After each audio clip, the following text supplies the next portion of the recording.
Let's go. It's the Whitey Show. Whitey Show. Whitey Show. Whitey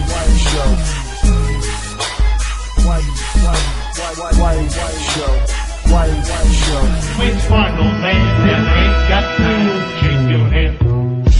Get that soundtrack, put it in pockets like it's like going downtown. For those of you who are first tuning into my review, I am Whitey, and I am a reviewer, and I have reviewed countless Spider-Man games. I made countless top 5 games.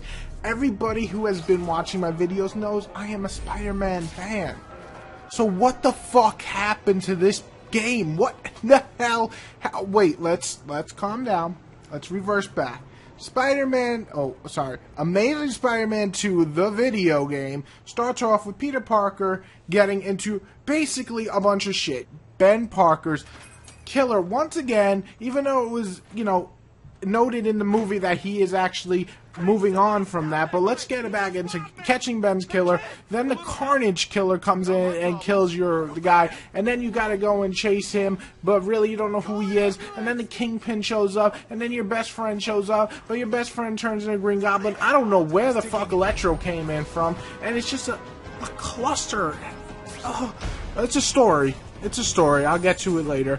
And the gameplay resembles a lot of Amazing Spider-Man 1, which you would think is pretty good because I enjoyed Spider-Man 1 for what it was. But it doesn't do anything else new, basically at all. So let's get right into the review. Is Amazing Spider-Man 2 worth it? I mean, just watch my review. Which one, old man, that ain't got to shake your head? Get that soundtrack. Alright, so let's talk about the good, and this is a very short list.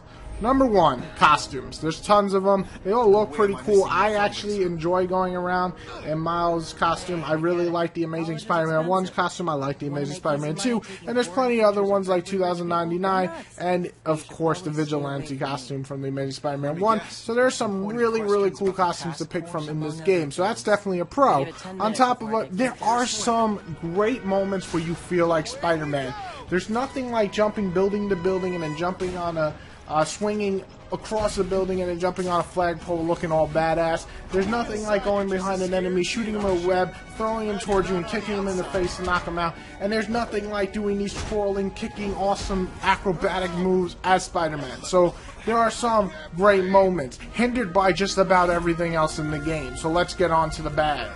Swinging is off base. It is fun at times, but half the time it doesn't work when it should. Spider-Man will shout out some nonsense like, "Oh, there's no building to swing from," when in fact I am right next to a gigantic fucking tower. So what is happening, Spider-Man?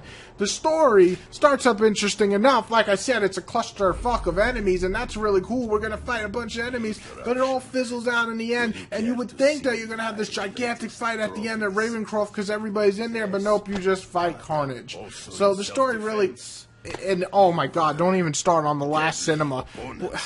Just a terrible story that makes the Spider-Man 2 movie that everybody's bitching about look amazing in comparison with the story. Now, the boss fights, they're pretty cool at times. There's some really cool moments, but they're also ruined by doing the most repetitive actions, such as holding circle and shooting your web blasters over and over and over, like 8 times, and then kicking, and I'm just like, what is happening? And it's just not cool. Now that's the bad. Let's talk about the ugly. Stay with me, Spidey fans, because you're going to understand this at the end. Terrible cutscene graphics. If you can't... I'm not saying they're PS2 level, because people haven't played PS2 in years. They don't remember PS2 very well. These aren't PS2 level, but they're pretty damn bad, especially when you're putting it on the next-gen system that is the PS4 and Xbox One. On top of that, the dull city. Not only does it look dull, but the missions in it are dull. I'll get to that in a second. Horrible voice acting, except for maybe Spider-Man at times, because Spider-Man can be pretty damn annoying, and that's not a good thing. He's supposed to be annoying to enemies, but not to me. I'm playing as him. That's not cool.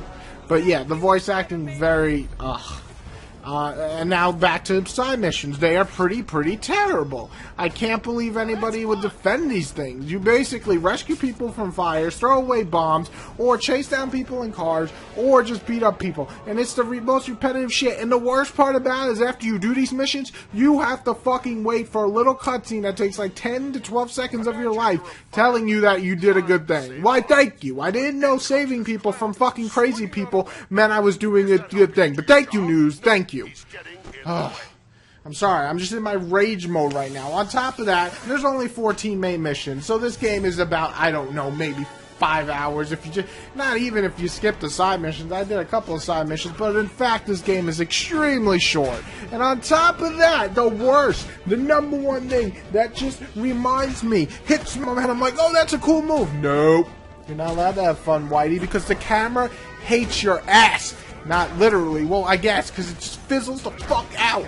You're moving and all of a sudden the camera's like, and I'm just like, God damn it, I can't fucking see. And then I get hit by an enemy and then I die. Because the enemies can be really cheap as fuck at times. So overall, the camera makes everything else that could be at least somewhat decent fun, shit. So shit. Let's move on. Waits for no man that ain't got time to shake your head. Get that Snapchat, put it in pockets like it's that. Going downtown.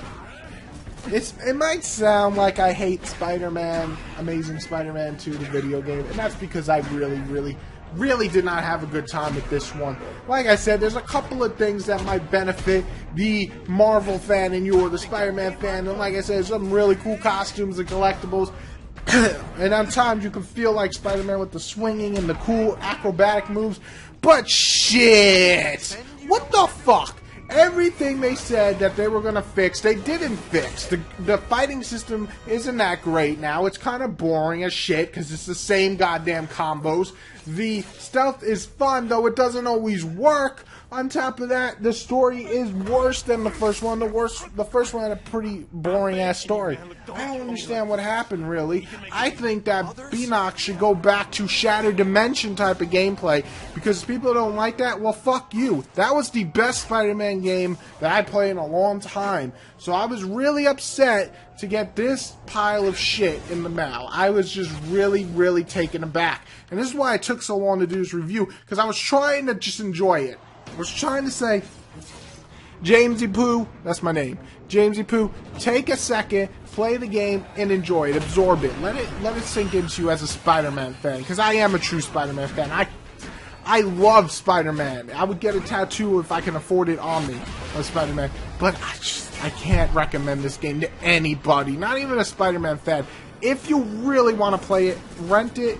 At all costs, do not buy it. Maybe for 15, 10 bucks if you see it in a yard sale. People still do those. Maybe. But other than that, just keep really taken aback. And this is why it took so long to do this review, because I was trying to just enjoy it. I was trying to say, Jamesy Poo, that's my name. Jamesy Poo, take a second, play the game, and enjoy it. Absorb it. Let it sink into you as a Spider-Man fan, because I am a true Spider-Man fan.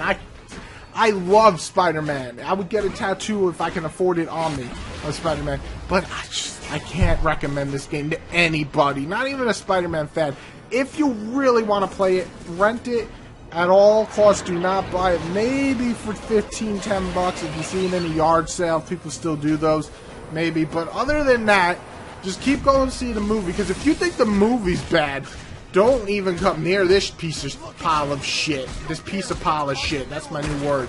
I'm sorry. I know people are like, oh, he's just ranting. I am. I'm sorry that I'm loud and obnoxious, but this game has really fucking annoyed me. So, this game gets a solid 3 out of 10. That's right. It's pretty much shit. It's playable, but there's really no reason to play it. I was not only disappointed in it, I was rightfully fucked in the face by this fucking game. I was very upset. That's the end of my review. I'm sorry if it's so much yelling and cursing. I don't mean to offend little children watching this. I hope to know that your parents will teach you that cursing are just words one day and nothing more. I'm gonna stop here. Don't get this game. Kids, adults, grandma, grandpa, child, whatever, don't get this game.